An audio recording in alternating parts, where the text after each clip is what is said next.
Sarah, Mhm. you very bravely volunteered yourself to jump in, or agreed. I offered a wee coaching session because on the Sara and I page, we'd posted, just a welcome message, and then asked, why did you join? Who are you? Where are you? Okay, and so you posted into the group that you're 2 years out at small animal private practice. You're considering, or you are considering, maybe you can tell us a little more about that, leaving the profession due to stress and burnout. But you've done a hospital change instead, which seems very smart. You're heading into your third week in your new job, and you had a bit of a heavy day with 5 euthanasias, which is probably a lot of people who aren't working in end-of-life care's personal best as well. You want to find a secret to work-life balance from being a vet. And then another of the members of the community said, agrees with that and says, how do vets do this for 20 plus years? So I was super keen, and I'm grateful for you coming on this call, because I feel like that's what we aim to help with through this group, through the VetX group, and through the live coaching and things that we're doing. So I'm going to just ask you a few questions, and we're going to take a little time here and see if we can't work through and look at solutions for you. So just in a nutshell, as succinctly as you can, give us the background. Like, why did you wind up in a situation of burnout and thinking, this isn't for me? I think a big part of it was the initial hospital that I was at, that I joined right after graduation. Yeah. It was poorly managed, very disorganized, very toxic. And I didn't get the mentorship that I was hoping for. Okay. So it was trial by fire, and a lot of just getting right in there and kind of making the best of it, and not having a lot of feedback, not having a lot of help. We didn't have any licensed techs at that hospital. Oh, wow. So it was... What was your workload like? Give us a sense of the work volume. You mean like how many patients in a day? Yeah. And ops would you be doing? Give us a sense of your day. Yeah, so it was half-hour appointments, which is nice. But gosh, I would work from 8 to 6. Okay. And so a lot of the outpatient stuff I would have to do myself, drawing blood, doing the treatments, giving the fluids, because we didn't have the support. So when you say do yourself, you mean you would have to physically be restraining the animal and drawing the bloods? Well, one or the other, but yes, doing all of the... Okay, so it wouldn't be you just ask the techs to do that. You would do that stuff yourself. Okay. Right. All right. Okay. Plus the, writing up the records, doing the callbacks, dealing with the clients, trying to figure out what the heck I'm doing as a new vet without the help. Okay. And how prepared did you, and just before we go in deeper in this, I'm going to play a little devil's advocate here. Okay. This is not the purpose of the call, but did vet school prepare you for any of this? Was any of this a surprise? Some of that sounds okay, not having a mentor does not sound okay. Toxic environment does not sound okay. No feedback support. That all sounds like that blows chunks. 8 to 6 every day. Was that 5 days a week, 6 days a week? What was that? That was, how many hours a week? Maybe that's I'd say probably 4 days a week. Okay. All right. So so that's like a 10-hour day, 4 days a week. And do you have the day off or? So my schedule was also rotating. So it would be 5 days on, 2 days off, 1 day on, 6 days off. It was very random. Okay. And how much notice did you get of those changes? A month's notice. So you could do a bit of planning around them. Yeah. Okay. Your 30-minute appointments sound good. I know a lot of young doctors complain about having, and probably not so much in the US actually, but a lot of doctors get 10, 15-minute appointments. Which I don't understand how. I did when I graduated, but it was horrible, and my patient care was not good. But I also, and for all my career, I had to write up records. I drew bloods lots, but not always. And using your text to do that certainly is a smart thing to do. So what made you feel, what drove you to burnout? What were the biggest sources, the stressors for you? I think probably the biggest one is actually the clients. It seems like no matter what you did, you couldn't do it right. You couldn't do it the way they wanted, for as cheap as they wanted, as quick as they wanted. And when you're trying your best for the animal and you're not getting the outcome that you need or you want, it's very discouraging. And what was the client, was the client the reason for not getting the outcome that you wanted for a lot of the occasions? I think a majority of them, mixed with my own feeling of inadequacy and not knowing what I'm doing, I guess. Okay. Or maybe not being a strong enough advocate for the animal and conveying appropriately maybe what the client should be on board with. Okay. All right. Now, if this was happening every day, so what stories did you start to tell yourself? Like, what was your narrative in your head at this point in time? That, this is way too hard. This is not worth it. I don't like doing this. And with seeming like it took up so much of my life. Like, great, this is all I do is go to this building and dread doing this. I just want to get out. I just want to go work at McDonald's. Okay. All right. Which actually, if you get a franchise, might be a far smarter way to make money. Great, pay back those loans. You're not doing the world any good, I suspect. You'll pay off your loans a bit faster, maybe. Not the flipping burgers part of it. So that's interesting. So you got to the point of actual dread of going into work. So that was, definitely. Tell me what else was going on there. So was it the dread of the next conversation with the client? Was it the dread of medicine? Give me more depth around that. I think it was both. And I think at that particular hospital, it was also the dread of going in and dealing with the huge mess of the disorganization and knowing that how many mistakes were going to come my way and that those mistakes at the end of the day reflected on me as the vet because that's what the client sees. Okay. So out of my control kind of things. Got it. Okay. So you weren't just in a state of stress. You were getting into a point, and where you move from stress to suffering is where you feel like you're no longer in control, right? You're not empowered to be able to change your outcomes. Right. And since so much of this other system seemed broken, there was a lot of stuff going on that you weren't in control of the outcomes, right? Mm-hmm. Okay. So, and this is ultimately, this is going to start impacting on your self-esteem. Right. Hence the fact you can do a veterinary degree and still think McDonald's is a good option, right? and that's not criticism, by the way. Like that's a genuine feeling that you would have. And I'm sure all of us go there at some times. I remember clearly, so I've been a vet for 20 years and a few days. Mm-hmm. I've been in general practice, almost all of my career. I've been clinically active for the first 18. I sort of retired from clinical medicine 2 years ago to move more into. Now I've been a practice owner, manager, or lead vet or chief veterinary officer for the last decade. So some form of leadership, and I've coached, mentored a lot of young doctors through things like this. And I can say that we all suffer these sort of thoughts at some point or the other. Or let's change the wording. We all experience these thoughts at some point or other. Mm-hmm. The difference between whether you suffer is the way that you then process. It's the mental judo that you apply to these thoughts. So what's happening is you're getting yourself, and the state you're getting into is dread. Now, of course, you're not going to have fun if you're going into any situation dreading. So the question isn't how do you change the practice? The question is how do you change your state? Mm-hmm. Change the practice. Now, you may not, as a new graduate, have a lot of control over the practice. You may bring the A game and it may just be such a toxic dump that you can't do a whole lot about that, right? Mm-hmm. So I'm going to do a little coaching question with you just now. And you already answered one of the questions because you made a move already. Like you're at the point of just thinking, enough, this is horrible. Right. What needs to happen? So there's a point where you think, okay, I have a problem.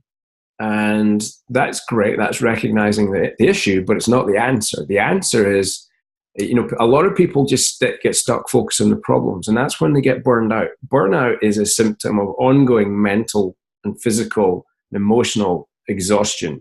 That's the point you reach with mental, physical, and emotional exhaustion. where you have just spun your wheels in each of those three areas constantly to the point where you just can't do it anymore. Mm-hmm. And you either go completely numb and you just trundle through your day like a zombie. Yeah. Ringing bells? Yes. Right? And some people go worse than that. And they get so numb, they think that I could just make the lights go out completely and that would be just fine. Right? That's how numb some people get with this thing. So it's a big, big deal. But the heart and core of this burnout is the inability to move from the problem to the solution. Mm-hmm. And the simple and the easiest way to connect from one to the other is, rather than the emotion, the sense, the feeling of dread, is to cultivate the feeling and sense of curiosity. Okay. And just get curious. So I'm going to give you the scene. I'm going to set the scene for you. This is something I want you to practice when you're feeling like you're going something challenging. You're feeling emotionally, maybe you're feeling fear or anxiety or frustration or anger or something like that. Just catch yourself in that emotional state. And then just remember this conversation where Dave said, okay, I need to be in the director's box, not on the stage. Mm-hmm. Okay, because when you're the actor in your own play, you're performing somebody else's lines. Mm-hmm. And you're at the behest of your emotional state. Now, we don't mind that when we're happy and giddy and everything's great, right? Although we should be mindful of that as well. But when we're sad or angry, we do mind that. But if we're not able to recognize it and control that emotional state, that's when we can end up going down with bad storytelling, labeling, bad storytelling, and bad outcomes. So imagine yourself, visualize yourself now in the director's box looking down on the play of your life. Mm-hmm. Okay? Now you're in charge. This is a subtle shift, but it's an important one. You're in charge, so recognize the emotional state. And then the way that you flick out of it is to get curious and go, I'm actually really pissed off, or I'm really grumpy, or I sense anxiety. I've got the shakes, like something's going on there. Okay, that's big. Don't label it as good or bad. Mm-hmm. That's important. We're super good at labeling, like we're vets. We're taught to diagnose and problems. Got to label everything, but we don't. Right. Don't label it. It just is. It's just your emotional, physiological reaction to something that's going on. Nothing more, okay? But recognize that it's there. Then you ask yourself, is this emotional state serving me? And a lot of the time, our caveman and woman reactions, that lit up amygdala that's going completely crazy and all that adrenaline and cortisol, is great if we have to run away really fast or get in a fight or call upon superhuman strength. But most of the time, we don't need to do that in our day-to-day life, right? So instead, look for curiosity, which is just simply by asking yourself questions. Okay, what's going on here? Why do I feel like this? And the way you move from the state of suffering to the state of control is a very empowering question. And as simply as that is, okay, so what do I need to do to change my situation? And then your brain can get to problem solving again, not firefighting. Okay. And now I'm going to link this to a little process I also go through with people, which is goal setting and objective setting. Because you know what? You studied your butt off to get to vet school. You probably had a plan. You probably executed it great, because it's pretty hard to get to vet school. And it's not really hard to make it through it, though we tell ourselves stories that it is. Like I'm evidence that it's not. I'll tell you that from you just have to study, pass the exams, and although people give you a hard time, they're not trying to fail you. They're trying to pass you. So it isn't that hard. And then we get out there and our objective goes as far as, I just want to get a job and I don't want to get sued. Right, yeah. Right? But that's as far as our objectives often get. So we go into the practice without a plan. Mm-hmm. So we don't have direction. Now we're drifting, and now we're cast around in this tumble dryer, this washing machine of emotions and cases and clients, and all this stuff starts coming at us that they just didn't prepare you for a damn day in vet school. Mm-hmm. They didn't teach you how to speak with and engage with clients, did they? Right. So you catch yourself in an emotional state. You recognize that's all it is. Don't storytell, and you go, okay, so let's categorize this. Is this a big problem, a little problem, or is this not a problem at all and I'm just reacting? Is my reaction's the problem here? So if it's a problem that keeps recurring again and again and again, like, why are all clients such buttholes and are causing me such anxiety, that's kind of a big problem, because your story is going to quite quickly get to the point of all clients are morons and I don't want to see them. It just causes me stress. Yeah. Okay? If you feel like that, guess what? Your behavior is going to change because your amygdala is going to be set up. You're not going to be at your best. You're not going to want to engage. You're not going to be friendly. And guess what? When you're not friendly to people, they're not friendly back. So now we've got this vicious repeating cycle. I'll tell you how you get to have a stable, happy career in veterinary medicine, in general practice anyway, but this can be adapted to everywhere else, is you get to love people, clients in particular. And you don't have to love them. You just have to be good at communicating with them. And that's a process. You can learn that just as easy as you can learn how to neuter a bitch. Okay, it's just a skill gap that's missing. So now you can go, all right, so what else do I need to undertake in order that so my objective is to have an amazing career for 20 years. How many young doctors have got that as their objective? So I'm going to come back to Chelsea's question, like, how do people do this for 20 years? Great question. Let's tilt the question. What do I have to do in order that that is true for me for 20 years? That's the good question. So the answer to burnout, the answer to your challenges is to ask a better question. Most vets get stuck at, this is just a problem, I'm overwhelmed, I'm done. Right. You move past that and you went, I'm overwhelmed, I'm not loving this, I'm almost done, I'm going to make it one more move and see. But if this move blows chunks, you're done, right? Maybe. And for a lot of people, that's the case. Like, I can see you're kind of emotional about that even being a thought, right? Yeah. So the question, the good question for you to ask yourself is not what I need to change, but what needs to happen that I can love this career for 20 years. And you ask yourself that every single year, and you make your plan based on it. So I've given you a few tools to work with there. One, start to recognize your emotional state and block the storytelling. Don't label it. Don't tell a story. It's just an emotion, nothing worse. They're to keep you alive. They're handy things.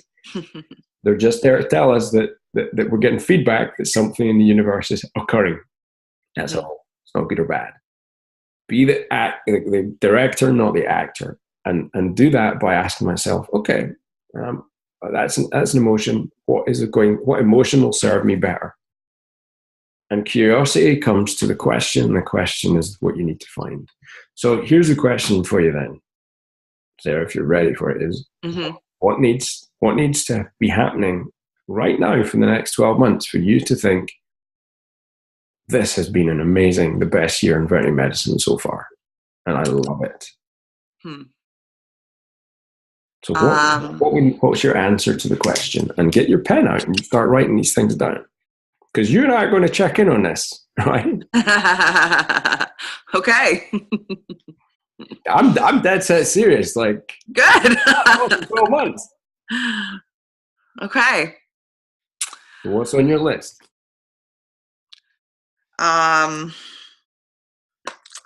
Gosh, I think a big one for me, especially coming from the practice that I was at before, is just being appreciated, being respected, being thought of as just as good enough a doctor as the other staff that's been there for longer. That's a big one. Okay. And who needs to offer those things to you? I guess it's staff and clients. You know, it's discouraging when you walk into a room and the client knows you're young and new, and you can tell, you know, and they don't really listen to what you're saying. Okay. But then also the staff, you know, like when the staff brings in their animal for an exam or something, and they ask everyone but you because you're the new doctor. All right. So that's great. I love it. So now you've articulated clearly what your needs are in order to, some of them. Okay. I want you to go deeper in this exercise. Okay. But your language is the language of the victim, not the language of the victim. Yeah. Right. And so you're not going to fix that. So how reasonable is it for you to expect those things off the bat? off the bat, not reasonable. So let's go to another question. So we've asked the first question. Let's ask a better question. What's a better question that takes accountability and puts the power back in your hands? So it's not up to other people to trust you and to give you respect. Okay. So what's a better question? Anything come to mind? Um, I'll give you a clue. They all start in the word what. And they all know you doing stuff. Oh, what can I do to get the respect and the appreciation? Okay. What? And not just what do you need to do to earn the appreciation, to earn the respect, to be good enough to be seen as being on the same level as the other doctors? Because listen, you're a young doc, right? Mm-hmm. You may not have the skills to be on the same level as those guys yet. And that may be a really silly thing because you're setting yourself up to fail. If you expect to come out and be on the same rung in someone's brain as a 10-year doctor who's been in the practice for 5 years, right? You're going to fail. You're going to be, because that's not sensible. Mm-hmm. Manage your expectations and say, okay, that dude, I want what that dude's got. Mm-hmm. I'm prepared to put in the work to get it. And the work to get it is, okay, so what's my niche?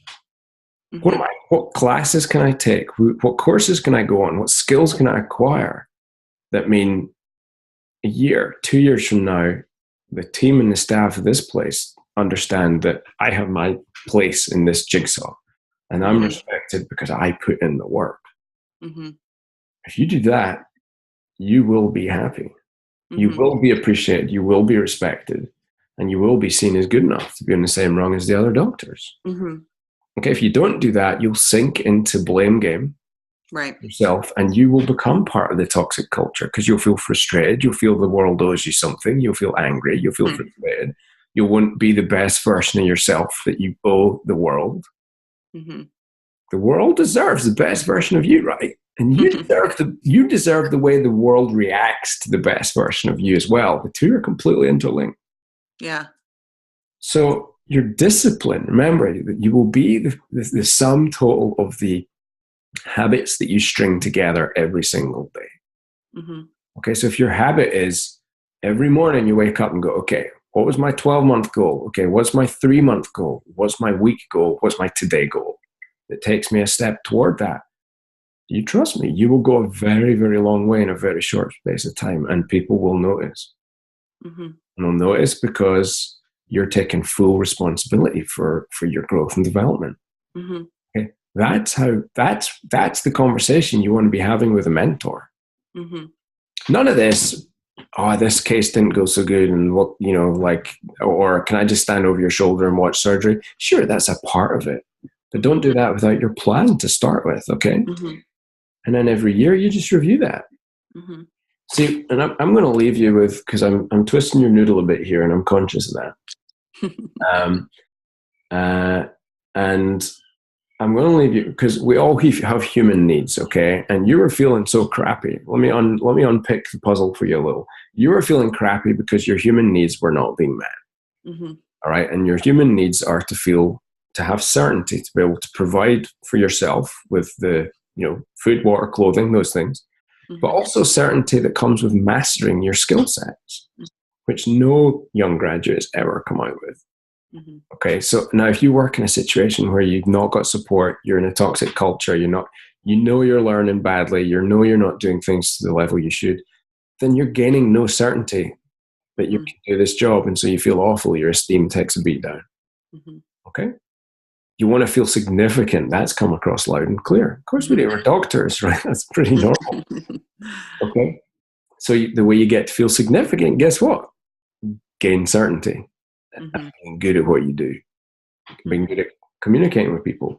That's going to bring you rewards in both. Now, the next human need is connection and love. Mm-hmm.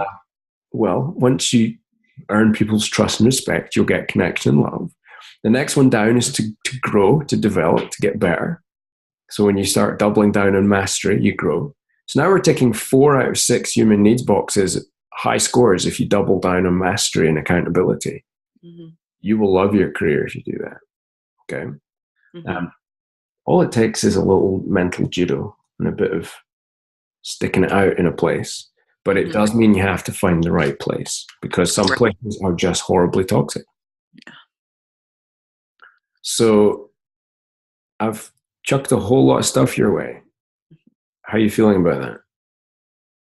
Good. I think it's the way you're presenting it is different than anything I've heard before, and I appreciate that. Is it useful? What are your action points? What can you take away, and when do we check in on this? I think that the flipping it around to what can I do? How can I take responsibility for my own growth? Yeah, is a big part of this. Yeah, I had never thought about it like that before. That's very big. That one step will be huge. If you manage your emotional state and do those things together, you will succeed. So. So would you do me a favor? So I appreciate your coming on and sharing your challenges. I know a lot of people feel what you're feeling as well. So you're not alone there. None of us is alone. None of us need to feel alone about this. But I want you to leave this call feeling like you're empowered. You have the chance to manage your own happiness and your own development. So would you do me a favor, and would you check back in with me, even if it's via email or in the group in a couple of weeks, and tell me what's happened, what's changed, what's developed, and just keep asking yourself a better question. Great. Yeah. All right. Thank you so much. Bam. No, it was my pleasure. Thank you for coming on. We'll post this into the group, and the rest of you guys out there, please share. Like, was there something useful in this you could take away or apply to your life in veterinary medicine? My objective is to try and help vets be happy and help you have great careers. So these are the things that have worked for me and for lots of people I work with. So I hope they can work for you too. All freely offered. Sarah, you've been a rock star. Thank you. Thank you very much. My absolute pleasure. You have an awesome, what time is it now? It's coming up on 8 in the morning for you. So there you go. I know you got some motivation. You jumped on a call with me. That's right. Good time of day. Good for you. We will interact further, I'm sure, within the So You're a Vet Now What group. And it's a pleasure speaking to you.